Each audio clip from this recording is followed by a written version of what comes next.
ప్రభునామానికి మహిమ కలుగునుగాక. చక్కగా ఈ సమయంలో మన ప్రభువైన యేసుక్రీస్తు వారిని అందరూ కలిసి చక్కగా ఆరాధించబోతున్నాం, ఘనపరచబోతున్నాం.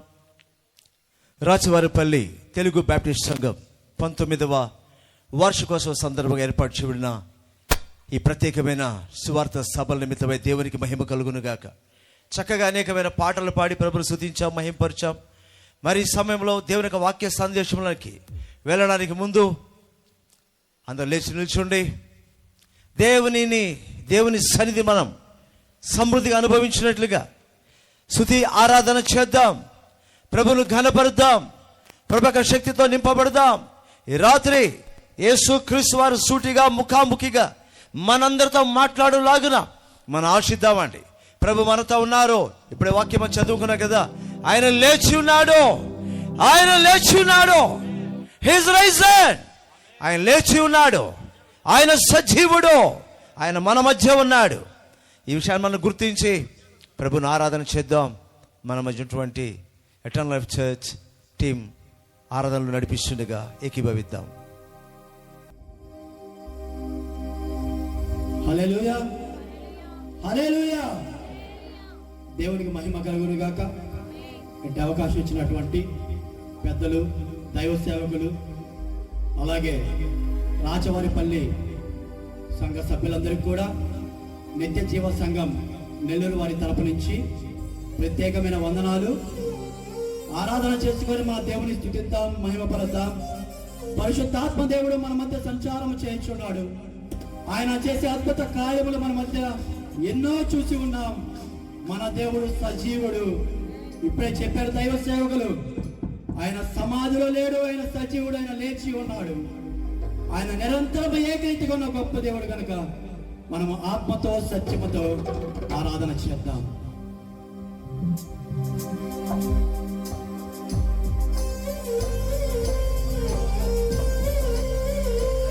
జగన్ చెప్పకూడదు, అందరూ ప్రతి ఒక్కరు చప్పట్లు కొట్టి ప్రభువుని స్తుతించాలి.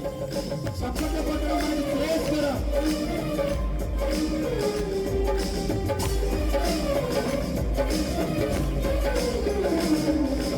నజరేయుడా నా యేసయ్యా, ఎన్ని యుగాలకైనా ఆరాధ్య దైవము నీవేనని బలమెత్తి నీ కీర్తిని చాటెదా. నజరేయుడా నా యేసయ్యా, ఎన్ని యుగాలకైనా ఆరాధ్య దైవము నీవేనని బలమెత్తి నీ కీర్తిని చాటెదా. నజరేయుడా నా యేసయ్యా. చప్పట్లు కొడుతూ ఆయన నామాన్ని స్తుతిద్దాం. మన దేవుడు నమ్మదగిన దేవుడు. మనందరూ ప్రార్థన ఆలకించి ఈ 19వ వార్షికోత్సవాన్ని ఘనంగా జరుపుకుంటున్న దేవుడికి మహిమ, ఘనత, ప్రభావం కలుగునుగాక.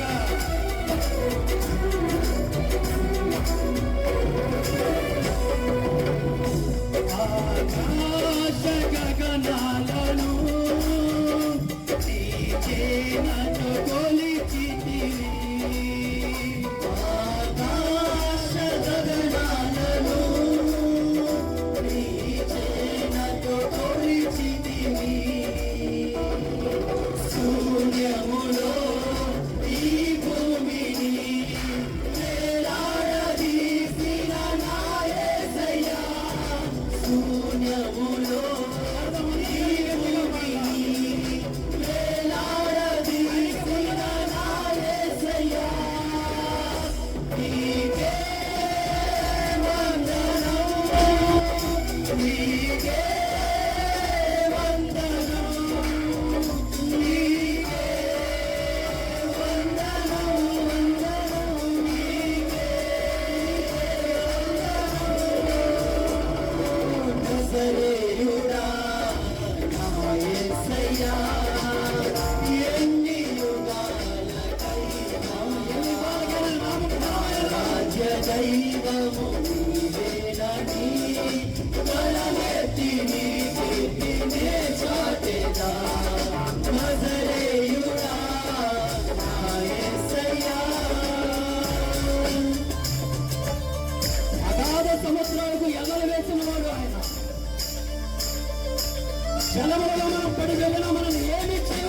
దేవుడు మనతో ఉన్నాడు.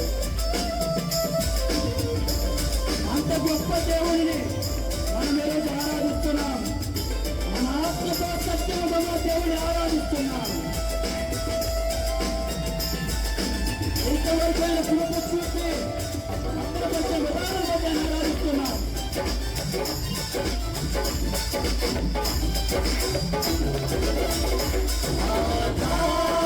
సముద్రాలకు నీవే ఎల్లలు వేసితివి. ఆకాశ సముద్రాలకు నీవే ఎల్లలు వేసితివి. జలములలో పడినే వెళ్ళినా నన్నేమి చేయవు నా యేసయ్యా. జలములలో పడినే వెళ్ళినా నన్నేమి చేయవు నా యేసయ్యా. నీకే వందనం,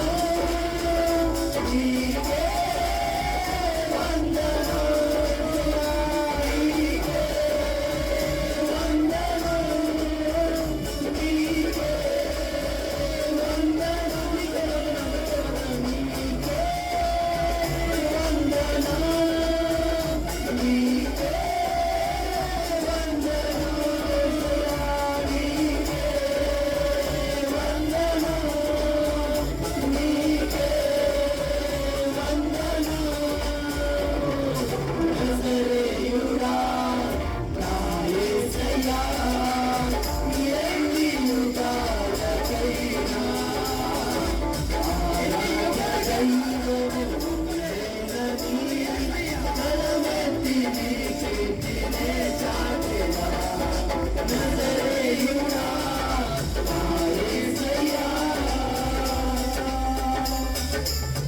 ఆయన సింహాసనం సియోను శిఖరాగ్రమునున్నది. చెప్పండి కొడుతూ దేవుని నామాన్ని మహిమపడతాం. మన ఆశ సియోను ఆయన చూడాలని ఆశ కలిగి ఉన్నది. మనం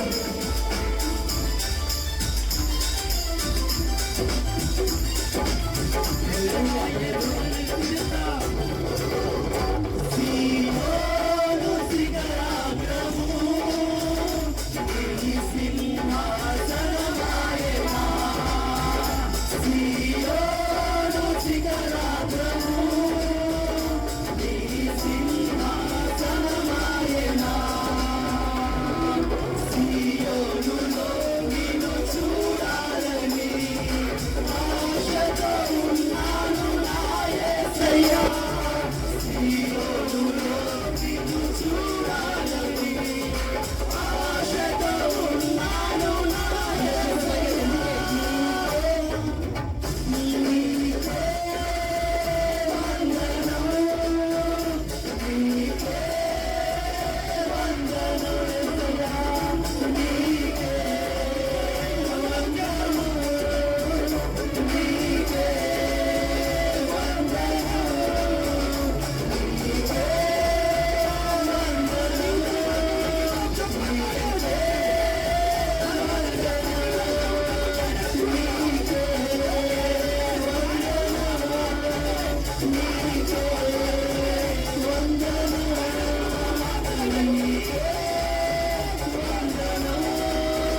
యేసయ్యా. నీకే వందనం,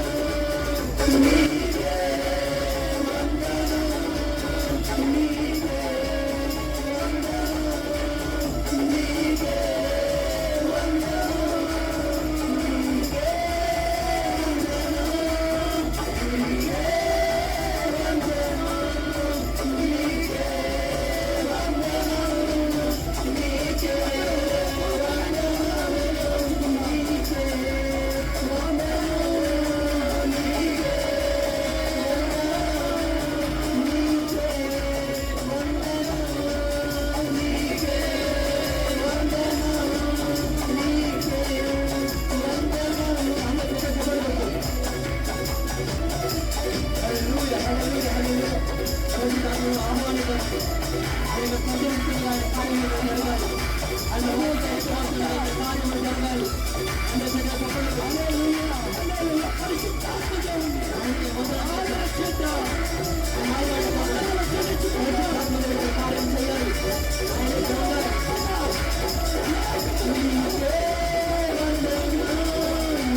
గట్టిగా చప్పట్లు కొట్టి ప్రభు నామమున మహిమ పడతాం. హల్లెలూయా. దేవునికి మహిమ కలుగును గాక. హల్లెలూయా. యేసయ్య నామానికి నిరంతర స్తుతి కలుగును గాక. శ్రేష్టమైన సమయంలోకి మనం ప్రవేశిస్తున్నాం. దేవుని యొక్క మాటలు మనం వినబోతున్నాం. మరి ఇటు అవకాశం నాకు అనుగ్రహించిన దేవాతి దేవునికి ప్రభువైన యేసుక్రీస్తు వారికి స్తుతి కలుగును గాక. హల్లెలూయా. అలాగే మమ్మల్ని ఎంతో ప్రేమతో ఆహ్వానించినటువంటి స్థానిక సంఘ కాపరైనటువంటి దైవ సేవకులు రెవరెంట్ వినోద్ కుమార్ గారికి ప్రత్యేకమైన వందనాలు. అలాగే అధ్యక్షులు దైవ సేవకులు రెవరెంట్ జేమ్స్ గారికి ప్రత్యేకమైన వందనాలు. వేదికను అలగించిన దైవ సేవకులందరికీ వందనాలండి. అలాగే మ్యూజిషియన్స్ అందరికీ కూడా వందనాలు. Praise the lord. మీ అందరికీ వందనాలు. మన యేసయ్య మనకు మంచి వాతావరణాన్ని ఇచ్చారు. చక్కగా దేవుని యొక్క మాటలు వినబోతున్నాం. ఒక చిన్న ప్రార్థన చేసుకొని ప్రభు ఇంకా ముందుకు మనం నడిపించులాగిన ఆయన శక్తిగల కార్యాలు ఈ రాత్రి ఆయన సంధిలోకి వచ్చి కూర్చున్న మనందరి జీవితంలో జరగడానికి వచ్చిన ప్రార్థన చేసుకుందామండి. నెక్స్ట్ వెంటనే ప్రేయర్లకు మరి మెసేజ్లకు వెళ్ళిపోదాం. కృపగల రాజా, దయగల తండ్రి, మహోన్నతునికి స్తోత్రం. ఈ రాత్రి కాల సమయమునైనా ప్రభువా నా తండ్రి,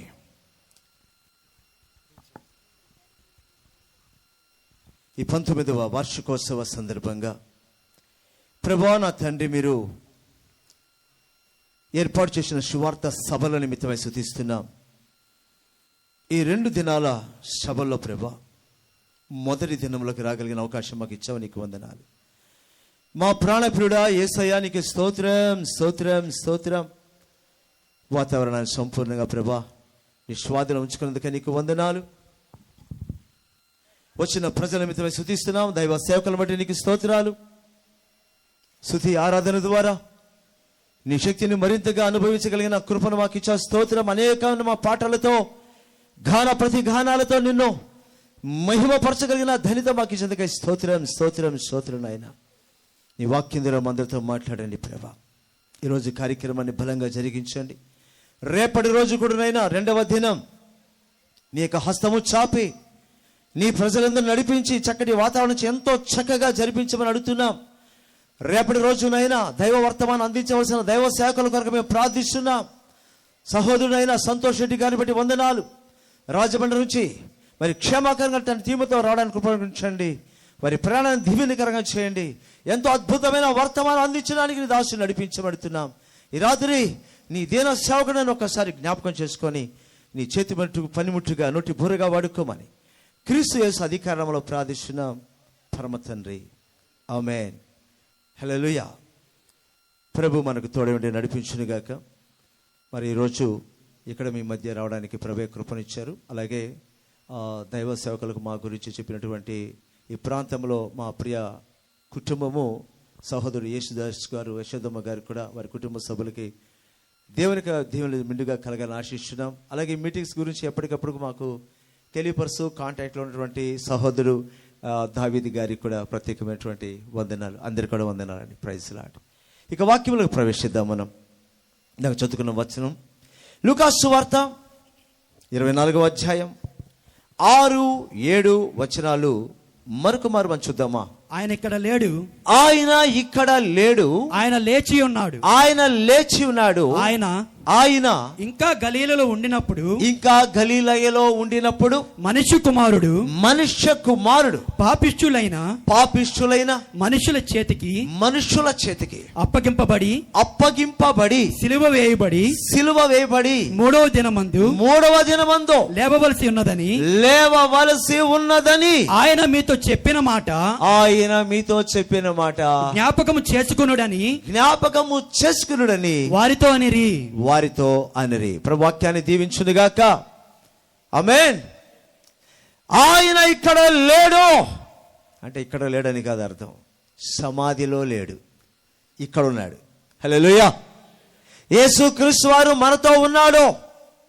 ఆయన చనిపోయి సమాధి చేయబడి తిరిగి 3వ దినమున లేస్తానని ముందుగా చెప్పిన మాట మీరు జ్ఞాపకం చేసుకోండి అని ఆనాడు యేసుక్రీస్తు యొక్క సమాధి దగ్గరకు వచ్చిన స్త్రీలతో దేవదూత పలికిన మాట ఈరోజు పరిశుద్ధాత్మ దేవుడి వాక్యం ద్వారా మనతో మాట్లాడుతున్నాడు. మన ప్రభువు చనిపోయి తిరిగి లేచిన దేవుడు, ఆయన సజీవుడు, ఆయన పునరుత్థానుడు, ఆయన మృత్యుంజయుడు, ఆయన సర్వశక్తిమంతుడైన దేవుడు. ఈ విషయం మనకు ఇంకా జ్ఞాపకం ఉందా లేక మర్చిపోయామని ఒకసారి పరీక్షించుకుందాం. ఎందుకంటే ఈ మాటలు విని విని విని చాలా పాతదైపోయింది, మనకి చాలా పాతదైపోతుంది కదా.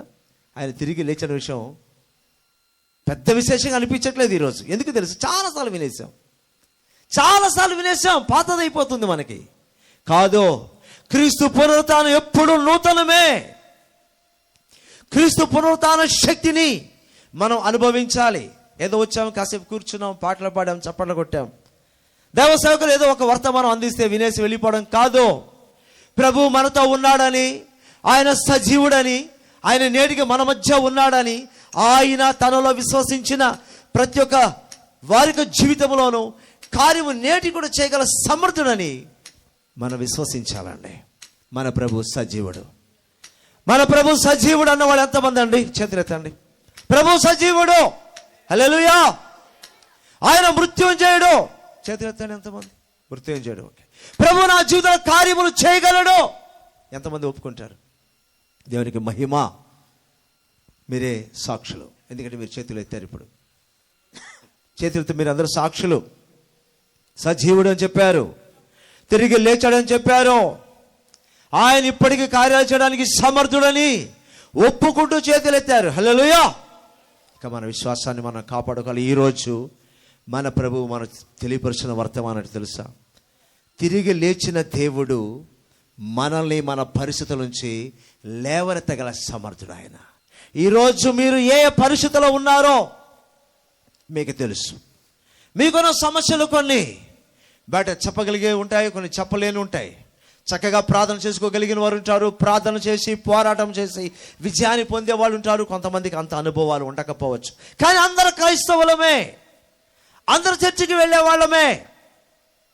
కానీ ప్రభు యొక్క పునరుత్థానపు శక్తిని మన జీవితంలో ఇప్పటి వరకు ఎంత మట్టుకు మనం అనుభవిస్తున్నామో ఈ రాత్రి ఒకసారి మనం పరిశీలన చేసుకోవాలి. మన ప్రభు సజీవుడు అండి. ఉత్తగా చెప్పుకుంటే చాలదు, అనుభవించాలి. మన జీవితంలో క్రియలు చేయడానికి ప్రభు సిద్ధంగా ఉన్నారు. ఆయన నిన్న, నేడు, రేపు, యుగాయుగాలు ఎలా ఉన్నాడంటే ఆయన సజీవుడిగా ఉన్నాడు, ఇంకా ఏకరీతిగా ఉన్నాడు. అంతే కదా. మారిపోయాడా? మారిపోతాడా? ఆయన ప్రేమ మారుతుందా? మారదు. ఆయన శక్తి ఏమైనా మారిపోతుందా? మీరు చెప్పాలి మీ నోటితో, ఎందుకంటే మీరు సాక్ష్యం చెప్తున్నారు. అలాగన ప్రభు ప్రేమ మారదు. ఓకే, దేవునికి మహిమ. ప్రభు శక్తి మారుతుందా? మారదు. ప్రభు కార్యాలు మారిపోతాయా? మారదు. కానీ మనమే అనుకుంటాం అప్పుడు చేశాడు, కానీ ఇప్పుడు చేస్తాడా?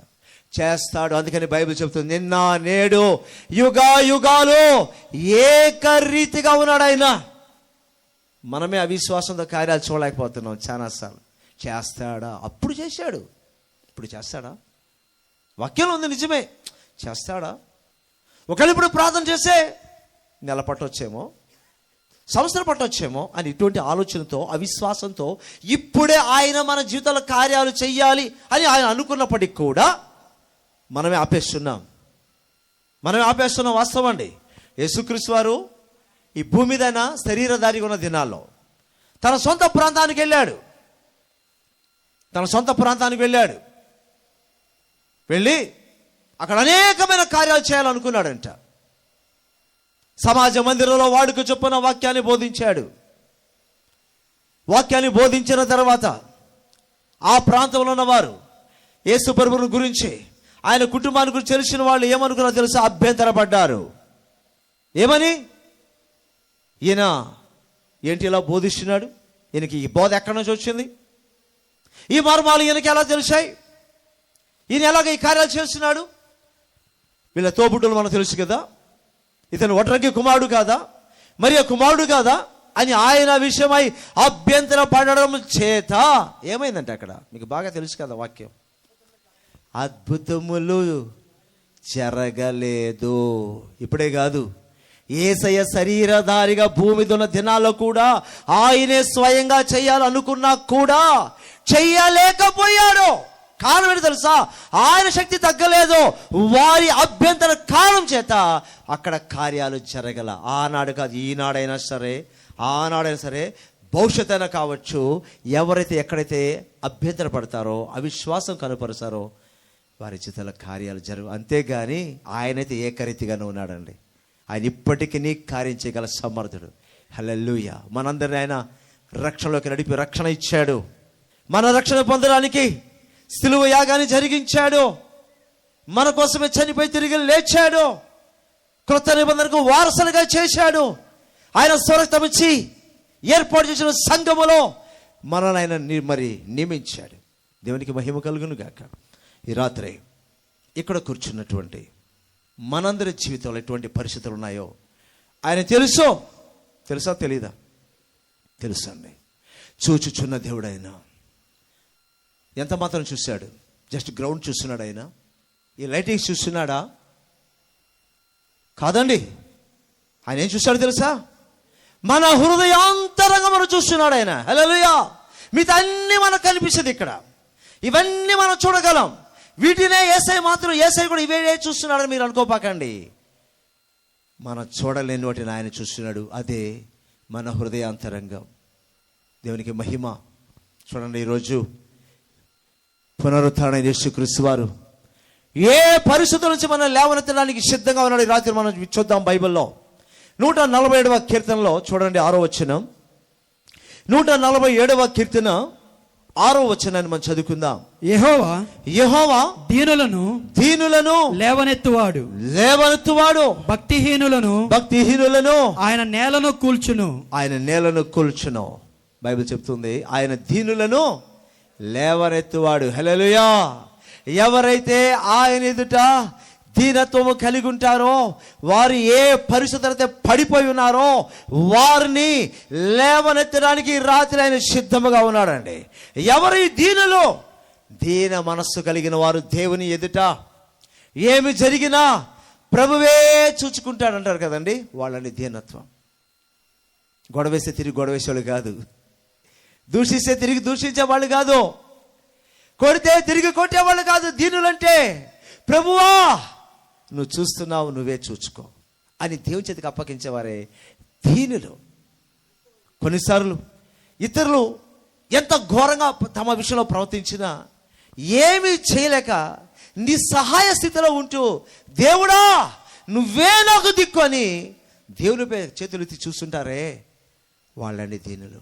వాళ్ళు దరిద్రులు కావచ్చు, పేదవాళ్ళు కావచ్చు, రోగులు కావచ్చు, గురుడి వాళ్ళు కావచ్చు, ఏమి చేయలేనటువంటి నిస్సహాయ స్థితిలో ఉన్నవారి పరిస్థితుల్లో కావచ్చు, ఎవరైనా కావచ్చు. అటువంటి దీవునుల గురించి రాత్రి ప్రభు ఏం మాటిస్తున్నా తెలుసా? నేను లేచాను. ఎందుకో తెలుసా? నీ పరిస్థితి నుంచి నేను లేవనెత్తడానికి. నీవు జయించలేకపోతున్నావా? నీ పక్షంగా నేను జయిస్తాను. నువ్వు పోరాటం చేయలేకపోతున్నావా? నీ పక్షంగా నేను పోరాటం చేస్తాను. నువ్వు వ్యాజ్యం ఆడలేకపోతున్నావా? నీ పక్షంగా నేను వ్యాజ్యం ఆడతాను. నువ్వు కృంగిపోతున్నావా? నీ దీన స్థితి నుంచి నేను నిన్ను పైకి లేవనెత్తుతాను. ఎంతోమంది దినాల్లో ఈ దీనులండి కృంగిపోతుంటారు, కన్నీళ్లు కార్చుకుంటుంటారు. కుటుంబాల్లో కూడా కొంతమంది ఆ కుటుంబంలోనూ బయట నుంచి వచ్చే సమస్యలు బయట పడితే చెప్పుకోవచ్చు. కొన్ని సందర్భాలు కొన్ని కుటుంబాలు ఎలా ఉంటాయండి, కొన్ని కుటుంబాలు ఎలా ఉంటాయంటే బయట ఏమైనా గొడవలు వస్తే వేరే వాళ్ళ సమస్య అయితే చెప్పుకోగలరు. కానీ అదే ఇంట్లో ఒక వ్యక్తిని 10 మంది కొల్లపొడుస్తుంటారు, కానీ బయట చెప్పుకోలేరు. ఏడుస్తున్నారు, కుంగి ఏడుస్తుంటారు. బయటకు చెప్పకూడదు. ఇంట్లో వాళ్ళే వార్నింగ్ ఇస్తారు. వాళ్ళు ఏం చేయాలి? ఎక్కడికి పోవాలి? ఎక్కడికి పోనక్కల వాళ్ళు ఉన్న చోట వాళ్ళు ప్రార్థన చేస్తే చాలు. ఈ రాత్రి యేసయ్య చెప్తున్నాడు, నీ కుటుంబంలో కానీ, నువ్వు ఎక్కడో సరే, నీ ఆఫీసులో కానీ, నువ్వు ఎక్కడైతే వేదన గురైపోతున్నావో, ఈ పరిస్థితి నుంచి నన్ను ఎవరు విడిపిస్తారని బాధపడుతున్నావా? యేసయ్య చెప్తున్నాడు, స్పష్టంగా చెప్తున్నాడు. ఆయన దీనులను లేవనెత్తాడు. ఆయన ఎదుట మనము దీన వస్త్రం కలిగి ఉండాలి, దీనత్వం కలిగి ఉండాలి, లోబడి ఉండాలి. ఆయన వాక్యానికి, ఆయన మాటకు, ఆయన వాగ్దానానికి మనము లోబడి ఉన్నట్లయితే ఈ మాట మన జీవితంలో నిత్యంగా దేవుడు జరిగిస్తాడు. ఒకవేళ కుటుంబంలో బాధపడుతున్నావా, బయటకు చెప్పుకోలేకపోతున్నావా, అవునండి, బిడ్డల చేత హింసింపబడే తల్లిదండ్రులు, బయట చెప్పుకోలేక బాధ, కొన్ని చోట్ల రోగముతో మంచాన పడి ఉంటే పట్టించుకోలేని పరిస్థితి, పిలిచినా కూడా గౌరవం ఇవ్వలేని పరిస్థితి, ఉన్న డబ్బంతా తినేస్తారు, చివరికి ఏమి లేకుండా చేసేసి ఈ పరిస్థితుల్లో పడిపోయిన చూసంటే నాకు సంబంధం లేదు, బయట చెప్పావో జాగ్రత్త అని వార్నింగ్లు ఇచ్చే కుటుంబాలు ఉన్నాయండి ఈ దినాల్లో. అలాంటి పరిస్థితుల వలన ఉంటే ప్రభు చెప్తున్నారు, నీ పరిస్థితి నుంచి ప్రభు మాత్రమే నేను లేవనెత్తగలడు. ఇంకెవ్వరు కూడా, ఎవరితో చెప్పుకున్నా కానీ నీ సమస్య క్లియర్ కాదు, నీ సమస్యలు విడుదల పొందలేవు. మొదటగా ఆయన ఇచ్చిన మాట, దీనులనైనా లేవనెత్తుతాడు. ఆయన చేత మనం లేపబడాలి అంటే, ఇందాక చెప్పాను, ఆ దీనత్వం మనలో ఉండాలి. ఆ దీనత్వం ఉంటేనే ఆయన కార్యం చేయడానికి ముందుకు వస్తాడు. లేకపోతే నీకు నువ్వే దోషానికి ప్రతి దోషం చేస్తే, నీకు నువ్వే కీడుకు ప్రతి కీడు చేస్తే ఏమాత్రం ప్రభు పట్టించుకోరండి. నువ్వు గొడవలేసేసి వచ్చి మరలా ప్రభు నాకు సహాయం చేయి, నువ్వు వ్యాజ్యమాడు, నువ్వు యుద్ధం చేయడే, అది జరిగే పని కాదు. నువ్వు వ్యాజ్యమాడుతున్నప్పుడు ఇంకా ఆయన వ్యాజ్యమాడు. నువ్వు నోరు పారేసుకుంటున్నప్పుడు ఇంకా ఆయన నీ పక్షంగా యుద్ధం చేయడు. కనుక ఆయన చేతికి నువ్వు అప్పగించి దీనత్వం కలిగి ఉంటేనే ఆయన ఈరోజు నేను మిమ్మల్ని లేవనెత్తుతాను మీరున్న పరిస్థితుల నుంచి అని చెప్పబడిన ఆ మాట మన జీవితంలో నెరవేర్చబడాలంటే ప్రభుత్వ దీనత్వం కలిగి ఉందాం. ఆయన కోరుకున్న దీనత్వం మనం కలిగి ఉందాం. ఆయన దీన మనస్సు గలవాడు, ఆ మనస్సు మనం కలిగి ఉందామండి. ఇంకొక విషయంలోకి మనం వెళ్తే, ఇంకా వేడి నుంచి ప్రభు మనం లేవనెత్తుతాడు. 145వ కీర్తనలోకి రండి. 145వ కీర్తన 14వ వచనం. యెహోవా పడిపోవు వారందరినీ ఉద్ధరించువాడు, కృంగిపోయిన వారినందరినీ లేవనెత్తువాడు. ఇందాక దీనత్వం కలిగి ఉంటే అలాంటి దీనులను లేవనెత్తుతానని చెప్పిన దేవుడు ఈ రాత్రి ఏం చెప్తాడంటే, కృంగిపోయిన పరిస్థితుల్లో కృంగుదల. ఈ కృంగుదల కారణం ఏంటి? దేని చేత కృంగిపోతున్నావు? సహజంగా ఏం చెప్తాం? కృంగిపోతున్నావమ్మా, ధైర్యంగా ఉండు, ప్రార్థన చేసుకో. సహజంగా ఎవరు చెప్పేది అదే. బాధపడుతున్నావా, ప్రార్థన చేసుకో తల్లి అని ఒక 2 వచనాలు చెప్పడం, కొన్ని వాగ్దానాలు ఎత్తి చూపడం సహజంగా అలవాటుగా మారిపోద్ది. అసలు ఎందుకు కృంగుదల వచ్చిందని ఎప్పుడైనా ఆలోచించావా? దేని చేత నువ్వు కృంగిపోతున్నావు? నీ కృంగుదల గల కారణం ఏంటి? నీ కృంగుదలకు నువ్వే కారణమా? నీ చేతులారా కొన్ని సమస్యలు సృష్టించుకొని కృంగిపోతున్నావా? అతి జ్ఞానంతో, అత్యాశతో చేయకూడని కొన్ని చేసేసి కొంతమంది పెద్ద నష్టానికి గురైపోయి కృంగిపోతుంటారు. బయట కూడా చెప్పుకోలేరండి. బయట చెప్పుకోలేని కొన్ని భయంకరమైన పరిస్థితులు ఉంటాయి. ఒక మాట మీకు చెప్తా. ఒక చోట ఒక కుటుంబ సభ్యులు 2-3 రోజులు బయట కనిపించట్లా. ఎప్పుడు బాగా కనిపిస్తూ అందరితో చక్కగా మాట్లాడే కుటుంబం బయట కనిపించట్లేదు. ఏది వీళ్ళు బయటికే రావట్లేదు, ఏం చేస్తున్నారు ఇంట్లో అని ఆ ఇరుగు పొరుగులు ఒక్కొక్కరు లోపలికి వెళ్ళి వస్తుంటే కూర్చొని ఏడుచుకుంటున్నారు. భార్య ఏడుస్తుంది, భర్త ఏడుస్తున్నాడు, పిల్లలు ఏడుస్తున్నారు. ఏమైంది అని అడిగితే వాళ్ళు చెప్పుకోలేక మాట అన్నారు. ఏమన్నారు? ఫోన్ వచ్చిందండి, మీకు 2 కోట్ల రూపాయలు రాబోతుంది అని చెప్పారు. దానికి ఆ ప్రాసెస్ ఫీజు కింద మీరు ఒక 5 లక్షలు కట్టాలి. మీరు కానీ పంపిస్తే ఈ 5 లక్షలు మీకు ఆ 2 కోట్ల రూపాయలు మీ అకౌంట్లో పడతాయని ఎవరో చెప్పారంట. ఇది ఎవరికి చెప్పాకండి, చాలా ఇబ్బంది అవుతుంది అని చెప్పారంట. ఇలాంటి విషయాలు ఎప్పుడు చెప్పరు కదా ఎవరు, ఇవన్నీ చెప్పరు ఎవరు బయట. వాళ్ళు ఏం చేశారంటే సీక్రెట్గా ఎవరు తెలియకుండా ఎంతో కష్టపడి సంపాదించుకున్న డబ్బు 5 లక్షలు. ఏమండి, పచ్చడి మెతుకులు తిని గంజి నీళ్ళు తాగి సంపాదించుకున్న 5 లక్షల రూపాయలు తీసుకెళ్ళిపోయి సీక్రెట్గా ఏ నంబర్కి అయితే పంపమన్నారో ఆ నంబర్కి పంపించేశారు. ఇంకేముంది, ఫోన్ చేస్తే ఎవరు ఎత్తట్లేదు, రెస్పాండ్ కావట్లేదు. భార్య ముఖం భర్త, భర్త ముఖం భార్య చూసుకొని ఎక్కిళ్ళు పెట్టుకొని ఏడ్చుకుంటున్నారు. ఇంకా అదే వాళ్ళకి ఆధారం. పోయింది, మొత్తం పోయింది. కారణం ఇక్కడ కృంగుదలకి వాళ్ళే కారణం. ఎందుకు ఈ యొక్క ఎగ్జాంపుల్ చెప్తున్నా అంటే, కొంతమంది కృంగుదల కారణం తెలుసా? ఎవరో ఉండరు, వాళ్ళే ఉంటారు. వాళ్ళ అత్యాశ, ధనాపేక్ష, దురాశ, వీటితో పక్కన వాళ్ళకి ఏం చెప్పుకోకుండా ఏదో పెద్ద సంపాదించేద్దామని, ఏదో పొందేద్దామని ఏదో ప్రయత్నాలు చేసి ఉన్నది మొత్తం పోగొట్టుకొని కూర్చొని ఏడుస్తూ ఉంటారు. అలాంటి కారణాలు ఉంటే ప్రభు దగ్గర ఒప్పుకోండి. ప్రభు, ఈ కృంగుదలకు నేనే కారణం, నన్ను క్షమించు. నా అత్యాశ చూస్తేనే చొప్పున దీన్ని చేశాను, నా జీవితం నాశనం అయిపోయింది. మనందరికీ బాగా తెలుసు, కొన్ని సంవత్సరాల క్రిందట మనీ స్కీమ్ వచ్చింది. మీ అందరికీ బాగా తెలుసు. క్రిస్టియానిటీలోకి మనీ స్కీమ్, హిమ్ అన్న టైటిల్తో మనీ స్కీమ్ వచ్చింది. 1000 రూపాయలు కడితే 10,000 అని ఎలా వచ్చాయి. ఎంతమంది నష్టపోయారండి, ఎంతమంది. దేవుని ప్రజలు చెప్తాను, అన్ని జనులు పక్కన పెట్టేద్దాం. విశ్వాసాలు అనబడిన వారు, ఆఖరికి సేవకులు అనబడిన వారు వెళ్ళిపోయి అందులో దూకి డబ్బు డబ్బు డబ్బు.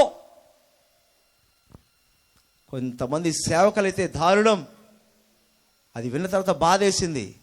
సూసైడ్ చేసి చచ్చిపోయారంట సేవకులండి. ఎంతోమందికి వాక్యాన్ని చెప్పి రక్షణలోకి నడిపించిన సేవకులు ప్రెషర్ తట్టుకోలేక ఆత్మహత్య చేసుకొని చనిపోయినారంట. కారణం తెలుసా? వాళ్ళు సొంతగా చేసుకున్న పనులు. సో ఈ రాత్రి మన జీవితంలో కృంగుదల వచ్చిందంటే అది సొంతగా నువ్వు చేసుకున్న ఆలోచన, లేకపోతే ఇతరుల వల్ల అనవసరం కృంగిపోతున్నావా? ప్రార్థన పెట్టు. నువ్వు సొంతగా చేసుకున్నా సరే, ఇతరుల కారణం చేత కృంగిపోయినా సరే, ప్రభు చెప్తున్నారు ఏ హాని చేసుకోవాల్సిన అవసరం లేదు. హల్లెలూయా. నువ్వు ఏ హాని చేసుకోవాల్సిన అవసరం లేదు. నువ్వు సొంతగా నీ స్వజ్ఞానంతో చేసుకున్నా సరే, ఇతరులు చెప్పిన మాటల వల్ల చేసినా సరే, నీ కృంగుదలకి ఏ కారణమైనా సరే, నీవు ఏ హాని చేసుకోవాల్సిన అవసరం లేదు. నీ కృంగుదల నుంచి నేను లేవనెత్తుతాను ఈ రాత్రి అంటున్నాడు ప్రభు మనతో. ఇంక కృంగాల్సిన అవసరం లేదు. ప్రభుకి అప్పగించు. ఎలాగైనా కృంగుదల నుంచి బయటకు తీసుకొని రాగలిగిన శక్తి మన యేసయ్యకు ఉంది. సమాధి నుంచి సజీవుడిగా లేచిన వానికి నీ కృంగుదల నుంచి, నా కృంగుదల నుంచి బయటకు తీసుకుని రావడానికి ఆయన శక్తిహీనుడు కాదు. వీళ్ళు చెప్పే మాటలు బట్టి కృంగిపోవాల్సిన అవసరం లేదు. ప్రభు సూటిగా ముఖాముఖిగా రాత్రి మనందరితో మాట్లాడుతున్న మాట ఏంటంటే, నీ కృంగుదలకు ఏదైనా కారణం కావచ్చు. ప్రభు దగ్గర ఒప్పుకో, చెప్పుకో, విడిపించాను మనస్ఫూర్తిగా నమ్మికతో అడుగు. నీ కృంగుదల నుంచి ఆయన విడిపించి నీ ఎదుట తన వెలుగును ప్రకాశింపజేసి, ఇక ముందుకు నువ్వు ఎలా వెళ్ళాలో, ఇక ముందుకు నువ్వే ఆలోచన చేయాలో చాలా స్పష్టంగా చెప్తాడు ఆయన. చాలా స్పష్టంగా తన లేఖల ద్వారా మనతో మాట్లాడతాడండి. ఒక చిన్న సంఘటన, సౌత్ కొరియాలో పాల్ యాంగిచో గారు ఒక సంఘములో ఒక సభ్యుడు యొక్క సాక్ష్యం. ఇది చాలా సంవత్సరాల కింద జరిగిన సంఘటన. ఆ సంఘానికి ఒక సహోదరి చాలా భక్తితో వచ్చేది. తన భర్త అయితే వచ్చేవాడు కాదంట. పాస్టర్ గారితో చాలాసార్లు చెప్పింది, పాలంగిచో గారితో, పాస్టర్ గారు మా భర్త కూడా దేవుని ఆలయానికి వచ్చేది ప్రార్థన చేయనండి. చేస్తానమ్మా చెప్తే ఆమె కూడా పిలుస్తుంది. ఒకరోజు వచ్చాడు, కూర్చున్నాడు. అతనికి ఏ ఉద్యోగం లేదు, ఏ వ్యాపారం లేదు, ఏం చేసిన అన్నీ ఫెయిల్ అయిపోయాడంట. అందుకని ఏదో నిరాశతో వచ్చి కూర్చున్నాడు. ఆ రోజు పాస్టర్ గారు పిలిచారని భార్య చెప్పిందని వచ్చి కూర్చున్నాడంట. అదే రోజు దైవ సేవకులు చక్కటి వర్తమానం ఇచ్చారంట. ఉప్పును గురించిన మీరు లోకానికి ఉప్పు అయి ఉన్నారు అనే సందేశం మాట్లాడుతున్నారంట. అలా దేవుడు ఆ సేవకుల సందేశం ఇస్తుంటే వింటున్న ఇదిలోకి ఒక ఆలోచన వచ్చేసిందంట. కూర్చున్న చోటనే దేవుని ఆత్మ చేసే కార్యం ఎలా ఉంటుందండి. దేవుడు వాక్యం ద్వారా ఒక్కొక్కరిని ఒక్కొక్క రకం దర్శిస్తాడు. ఆయన చెప్పిన సందేశం ఒకటైతే అందులో ఉప్పు అనే పాయింట్ ఆయన తట్టేసింది, బ్రెయిన్లోకి వెళ్ళిపోయింది, మెదడులోకి, మైండ్లోకి వెళ్ళిపోయి వెంటనే ఆలోచన, నేను ఉప్పు బిజినెస్ స్టార్ట్ చేయాలనుకున్నాడంట. ఉప్పు బిజినెస్, సాల్ట్ బిజినెస్ని స్టార్ట్ చేయాలని ఒక ఆలోచన వచ్చి ఇంటికి రాగానే, ఈరోజు చర్చికి వచ్చాను, మీ పాస్టర్ గారి ద్వారా దేవుడు నాతో మాట్లాడాడు, నేను ఏం చేయాలనుకుంటే మంచి ఆలోచన వచ్చింది, సాల్ట్ బిజినెస్ స్టార్ట్ చేస్తాను. స్టార్ట్ చేశాడండి. స్టార్ట్ చేసిన తర్వాత అంచెలంచెలుగా ఆ బిజినెస్ అభివృద్ధి అయిపోతుంది. వేలల్లో, లక్షల, కోట్లలోకి వెళ్ళిపోతుందంట ఆదాయం. చాలా సంతోషం. మంచిగా సంఘంలో సాక్ష్యం చెప్పుకుంటా ఉన్నారు. ఒకనొక రోజు ఏమైందంటే, ఊహించిన రీతిలో ఓ భయంకరమైన పెను తుఫాను వచ్చింది ఆ ప్రాంతంలో. మొత్తం సాల్ట్, ఆ యొక్క సముద్రపు అద్దరిని కదా వాళ్ళు ఏర్పాటు చేశారు, మొత్తం కొట్టుకొని పోయింది. ఎంత సంపాదించాడో ఒక్క రోజు ఒక్క రాత్రి మొత్తం కొట్టుకోపోయిందండి. ఉదయాన్నే లేచి ఆ వ్యక్తి, ఆ విశ్వాసి విషయం తెలిసిన తర్వాత తన భార్యతో మాట్లాడలేదంట, బిడ్డలతో మాట్లాడలేదంట, మౌనంగా నడుచుకుంటూ ఆ సముద్రం దగ్గరికి వెళ్ళిపోయాడంట. భార్యకి భయం వేసింది. వెంటనే పాస్టర్ గారికి ఫోన్ చేసింది. పాస్టర్ గారండి, రాత్రి జరిగిన సంఘటన మీకు తెలుసు కదా. తెలుసమ్మా, బాధపడ్డాను, చాలా బాధగా ఉంది. మా ఆయన మాట్లాడకుండా వెళ్ళిపోయాడండి బయటికి, భయం వేస్తుంది. ఆయన ఏమైనా చేసుకుంటాడేమో, భయంగా ఉంది. మీరు త్వరగా వెళ్ళండి, అక్కడే ఉంటాడు ఆయన అంటే. ఈయన వెళ్తున్నాడు, పాస్టర్ గారు వెళ్తున్నారు, కానీ అక్కడ ఆయన దగ్గరికి వెళ్ళిన తర్వాత ఎలా ఓదార్చాలో కూడా ఆ సేవనికి అర్థం కాని పరిస్థితి అంట. ఏం చెప్పి ఓదార్చాలి? కోట్లు నష్టం అయిపోయింది. అప్పుడే నిలబడి ఎదుగుతున్నాడు విశ్వాసంలో, ఒక్కసారి పడిపోయింది పరిస్థితి. ఇప్పుడు ఏం చెప్పాలని మరి పాస్టర్ గారు చాలా టెన్షన్తో వెళ్తున్నాడు. ఆ వ్యక్తి ఒక బండ మీద కూర్చుంటే వెనక్కి వెళ్ళి చేసాడంట. పాస్టర్ గారు చేయగానే తిరిగి ప్రైజ్లాడ్ పాస్టర్ గారు అన్నాడంట. మధ్యాహ్నం పోయింది ఇతనికి, నవ్వుతూ ప్రైజ్లాడ్ చెప్తున్నాడు. ఏంది? ఈయనకి భయం వేసింది. నాన్న అంతా విన్నాను నేను, జరిగిందంత అంటే. పాస్టర్ గారు ఏం ప్రాబ్లంలా, నా ప్రభు మళ్ళీ నన్ను లేవనెత్తుతాడు. హల్లెలూయా, నా ప్రభు నన్ను మళ్ళీ లేవనెత్తుతాడు పాస్టర్ గారు చెప్పాడు. పాస్టర్ ఉలికిపడ్డాడండి. ఇతనుకున్న విశ్వాసం, నా ప్రభు నన్ను మరలా 0 లెవెల్ నుంచి లేవనెత్తగల సమర్థుడు, నా ప్రభు సజీవుడు అని తెలుసుకున్నాను పాస్టర్ గారు నేను. ఇదే ఉంది, పోనీ మళ్ళీ స్టార్ట్ చేస్తా. మళ్ళీ నా ప్రభు నిలబెడతాడు. ఎంత కృంగుదలైనా సరే మన ప్రభుకు మొరపెట్టగలిగితే ఆ గొప్ప విశ్వాసాన్ని ప్రభు మనకిస్తారు.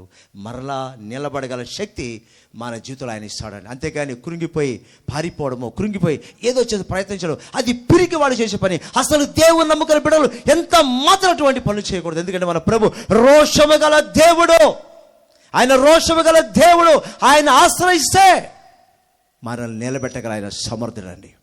దేవునికి మహిమ కలుగును గాక. సో మొదటి విషయం, ఆయన మనల్ని లేవనెత్తుతాడు మన దీనస్థితి నుంచి. ఆయన లేవనెత్తుతాడు కృంగిపోయిన పరిస్థితి నుంచి. 113వ కీర్తన 8వ వచనం చూద్దామండి. 113:8.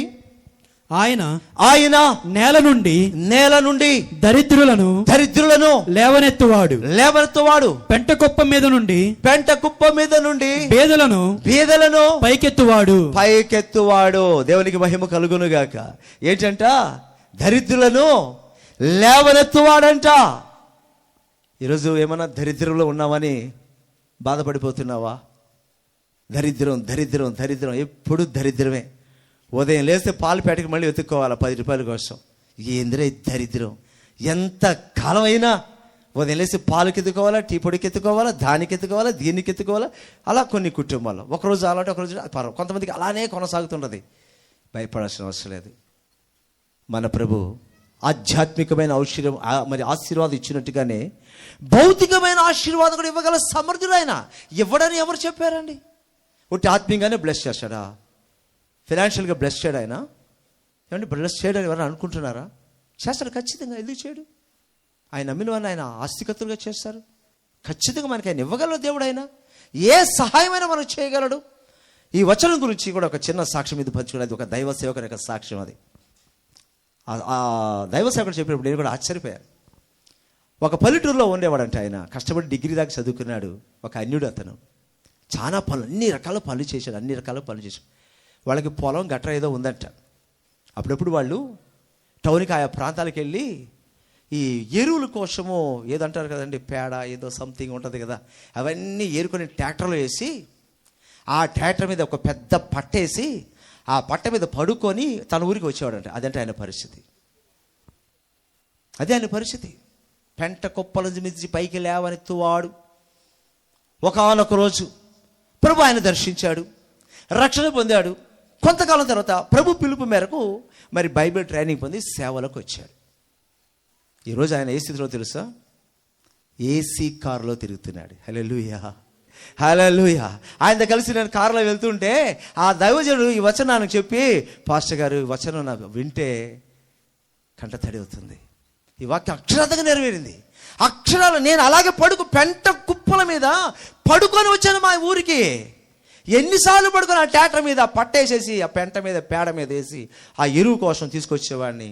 ఈరోజు నా ప్రభు నన్ను దర్శించి రక్షణ ఇచ్చి ఒక సేవకుని చేసి ఈరోజు విదేశాలు కూడా వెళ్ళి రాగలుగుతున్నాను. ఈరోజు అనేక సంఘాలు నాకున్నాయి. ఏసీ కారులో నేను తిరుగుతున్నాను. దేవుని మాట ఎంత గొప్పది పాస్టర్ గారు అన్నాడు నాతో. నిజమే పాస్టర్ గారు, అక్షరార్థంగాను జరుగుద్ది, ఆధ్యాత్మికంగాను జరుగుద్ది, చరిత్ర పరంగా జరుగుద్ది, సైన్స్ ఏ రకంగానే చేయగలడు ఆయన. హల్లెలూయా. ఆయన సమర్థుడు, ఆయన సమర్థుడు.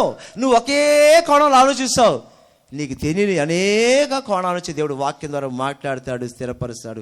ఈరోజు రాత్రి నువ్వు నమ్ము, ప్రభు ఖచ్చితమైన బ్లెస్ చేస్తాడు. మనం మన దరిద్రతలోనే ఉంటే అది దేవునికి మహిమ కాదండి. యేసుప్రభు వారు, ఈ వాక్యం మీకు బాగా తెలుసు, యేసుప్రభు వారు నువ్వు నేను ఐశ్వర్యవంతులు అవ్వాలని ఆయన ఏమాడంట? ఆయన ఐశ్వర్యవంతుడై ఉండి దరిద్రుడు అయ్యాడు. ఎందుకు అయ్యాడు? మన దరిద్రులు ఉండాలనా? కాదు. ఆయన ఐశ్వర్యవంతుడు అయి ఉండి కూడా దరిద్రుడుగా ఎందుకు మారాడు అంటే నువ్వు నేను ఐశ్వర్యవంతులు కావాలని, దరిద్రతలో ఉండాలని కాదు. సో ఈరోజు ప్రస్తుతము ఏదో ఒక దరిద్రం వల్ల ఉండొచ్చు, ఇదే కష్టం ఉండొచ్చు, లేక నష్టం ఉండొచ్చు. చూసేవాళ్ళు కూడా అవమానకరంగా దరిద్రుడా అని మనల్ని ఎదురు కానీ వెనకాని అనవచ్చు. ఒక ప్రాంతంలో నన్ను వాక్య పరిచయకు పిలిచినప్పుడు అక్కడికి వెళ్ళాను. అదే ప్రాంతంలో ఒక కుటుంబం వారు నన్ను పిలిచారు. ఆ కుటుంబంలో ఒక స్తుతి గుడి పెట్టుకుంటున్నారు. ఆ ప్రాంతంలోనే ఆ యొక్క పరిసర ప్రాంతాల్లో కొన్ని స్థానిక సంఘాలు ఉన్నాయి. కొంతమంది పేద సేవకులు ఉన్నారు అక్కడ. వాళ్ళు ఇంకా రాలేదు. ఆ ఇంటి యజమాని ఏమన్నాడు తెలుసా నాతో? ఒక సేవకునిగా నేను జీర్ణించుకోలేకపోయా. ఆ దరిద్రుడు ఇంకా రాలా? ఎవరిని? పాస్టర్ని.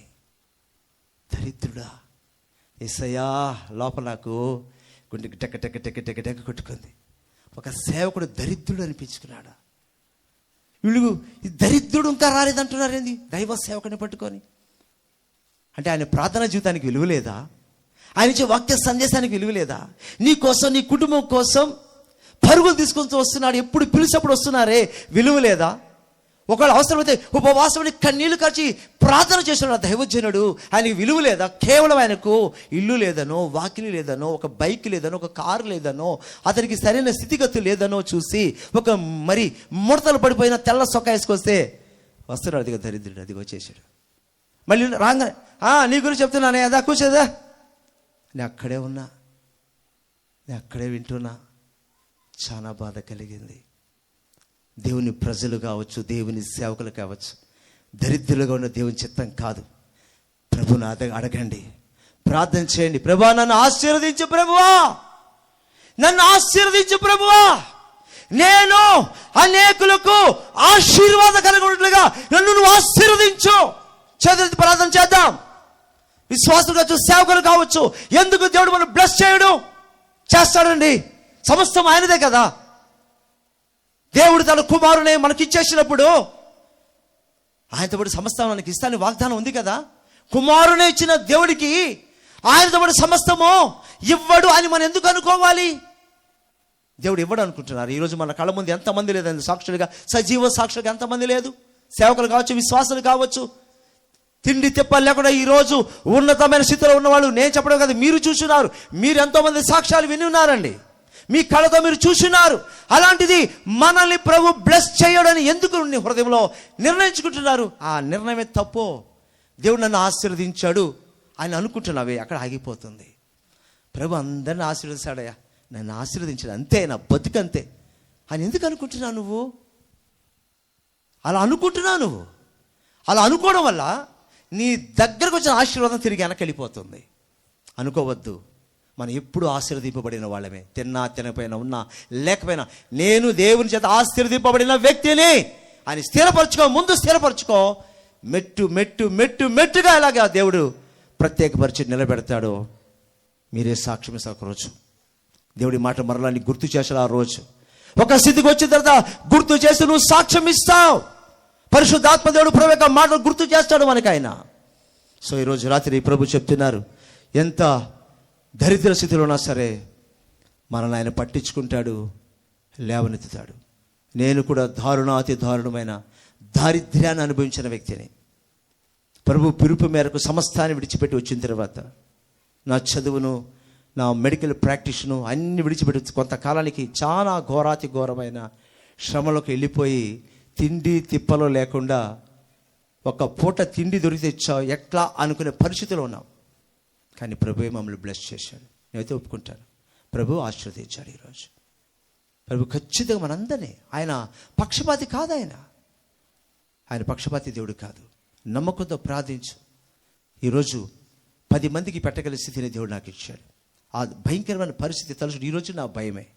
అసలు ఎలా నేను సహించగలిగానా అని నాకు ఆశ్చర్యం వేస్తుంది. మర్చిపోయిన సంఘటనలు చాలా ఉన్నాయి, ఆయన నేను చెప్పుకోలేను, చాలా ఉన్నాయి. మా చిన్న పిల్లలు ఉన్నప్పుడు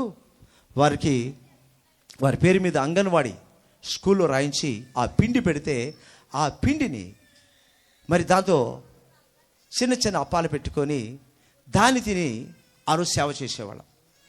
బస్ ఛార్జీ లేకుండా కొన్ని కిలోమీటర్లు నడిచి వెళ్ళి దేవుని సేవ చేసేవాళ్ళం. సో ఇలా చెప్పుకుంటూ పోతే చాలా ఉంటుంది. ఒకటే మాట ఈ రాత్రి చెప్తున్నాను, ఇంకా ఘోరమైన పరిస్థితులు మీరు ఉండొచ్చు, లేదని చెప్పను. నాకన్నా భయంకరమైనటువంటి శ్రమలు అనిపించే పరిస్థితి ఉండొచ్చు. పునరుత్థానం యేసుక్రీస్తు అయితే చెప్తున్నారు. మనతో చెప్తున్న మాట ఏంటంటే ఆయన దీనదరిద్రులను లేవనెత్తుతాడు. చివరికి ఒక మాట చూసుకొని మనం ఇంకా ముగ్గు చేసుకుందామండి. మత్తయి సువార్త 4వ అధ్యాయం 24వ వచనం చూడండి. మత్తయి సువార్త 4వ అధ్యాయం 24వ వచనంలో ఆయన కీర్తి సిరియా దేశమంతటా వ్యాపించెను. నానా విధములైన రోగముల చేతను వేదనల చేతను పీడింపబడిన వ్యాధిగ్రస్తులందరినీ దెయ్యం పట్టిన వారిని చంద్ర రోగులను పక్షవాయువు గల వారిని పక్షవాత రోగం గల వారిని వారు ఆయన వద్దకు తీసుకుని రాగా ఆయన వారిని స్వస్థపరచెను. రోగములో ఉన్న వారిని లేవనెత్తే దేవుడు, దురాత్మశక్తుల చేత పీడింపబడుతున్న వారిని లేవనెత్తువాడు మన ప్రభువైన యేసుక్రీస్తు వారు. ఈరోజు జబ్బులు లేని వాళ్ళంటూ ఎవరు లేదని, ప్రతి ఒక్కరికి ఏదో ఒక జబ్బు ఉంటుంది. ప్రతి ఇల్లు ఒక మినీ మెడికల్ షాప్ లాగా తయారైపోతుంది. అందరికీ తెలిసింది, ఏ ఇంట్లో అయినా ప్రతి మెడిసిన్ ఏదో కొంత దొరుకుతుందండి. అలాంటి పరిస్థితి నేడు వచ్చేసింది. రకరకాల జబ్బులు, మరి ప్రతి రోగానికి ప్రభు దగ్గర స్వస్థత ఉంది. అలాగని వైద్యం చేయించుకోదని చెప్పట్లేదు, కానీ మొదట ప్రభు మీద మనం ఆధారపడాలి. అందుకనే గొప్ప సేవకులు చెప్పే మాట ఏం తెలుసా, మొదట సేవకుని దగ్గర ప్రార్థన చేయించుకోవాలి, తర్వాత వైద్యం దగ్గర వైద్యం చేయించుకోవాలి. మరి క్రిస్టియన్ డాక్టర్స్ చెప్పే మాట ఏదో తెలుసా, వాళ్ళేదో తెలుసా, మేము డాక్టర్స్ నిజమే, మేము వైద్యం మాత్రమే చేయగలం, మేము వైద్యం చేస్తాం, కానీ స్వస్థపరిచేది ఆయనే. సిఎంసి చెన్నైలో ఉన్నటువంటి పెద్ద హాస్పిటల్లో మా తెలిసిన వాళ్ళు వెళ్ళినప్పుడు ఒక రోగికి బాగలేకపోతే వాళ్ళు ఏం చెప్పారు తెలుసా, వాళ్ళు ఎంతో ట్రీట్మెంట్ చేశారు తగ్గలేదు. పైన ఒక చిన్న చర్చి ఉంటుందంట, మేము చేసాం, పైకి వెళ్ళి ప్రార్థన చేసుకోండి అన్నారట. పైకి వెళ్ళి ప్రార్థన చేసుకోండి, పైన చర్చి ఉంది, ప్రార్థన చేసుకోండి. ఒకవేళ ఆయన మిమ్మల్ని స్వస్థపరచనేమో, మేము చేసాం, విఫలం అయిపోయాం, ఆయన స్వస్థపరుస్తాడేమో. చాలామంది అంటారు ప్రభు స్వస్థపరిచేస్తే హాస్పిటల్స్ దేనికి, మెడిసిన్స్ దేనికని. అవి వద్దని చెప్పట్లేదు, కానీ ప్రభు స్వస్థత నేటికి ఉంది. నేటికి ప్రభు యొక్క స్వస్థత పొందిన వాళ్ళు నేటికి ఉన్నారు. మేము కూడా ఎన్నోసార్లు స్వస్థత పొందాం. స్వస్థపరచడానికి సమర్థుడు కనుక మొదట ఆయన మీద ఆధారపడి మనము ఏం చేయాలండి, వైద్యం చేయించుకోవడం తప్పేం కాదు, వైద్యం చేయించుకోవాలి. కనుక స్వస్థత మాత్రం దేవుని మీద మనం డిపెండ్ అవ్వాలి. అద్భుతకరంగా, ఆశ్చర్యకరంగా ఈనాటికి కూడా ఎంతో మంది ప్రభు స్వస్థత ఇస్తున్నారు. వ్యక్తిగత వాళ్ళ జీవితాల్లో మరి అన్ని జనులుగా వచ్చి కూడా ప్రభు దగ్గర ప్రార్థన చేయించుకొని స్వస్థత పొందిన చాలా మంది ఉన్నారు. అలా స్వస్థత పొందిన తర్వాత వారు నెమ్మదిగా ప్రభు ఒక మాట విని ప్రభును సొంత రక్షకుడిగా స్వీకరించి మారు మనసు పొంది రక్షింపబడిన అనుభవంలోకి వచ్చిన వాళ్ళు చాలా మంది ఉన్నారు. డైరెక్ట్గా ఎవరు వాక్యం విని రక్షణలోకి రారండి, ఏదో ఒక ప్రాబ్లంతో వాళ్ళు వస్తారండి.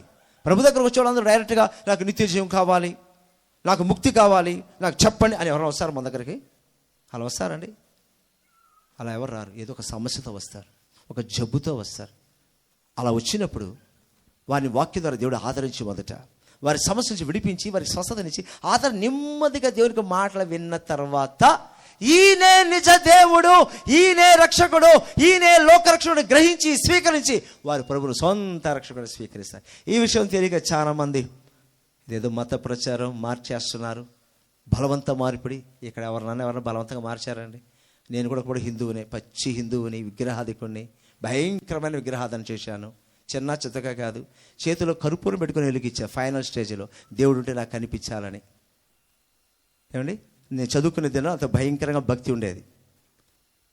అలాంటి పరిస్థితుల్లో ఉన్నటువంటి నన్ను ప్రభు దర్శించాడు, మార్చుకున్నాడు.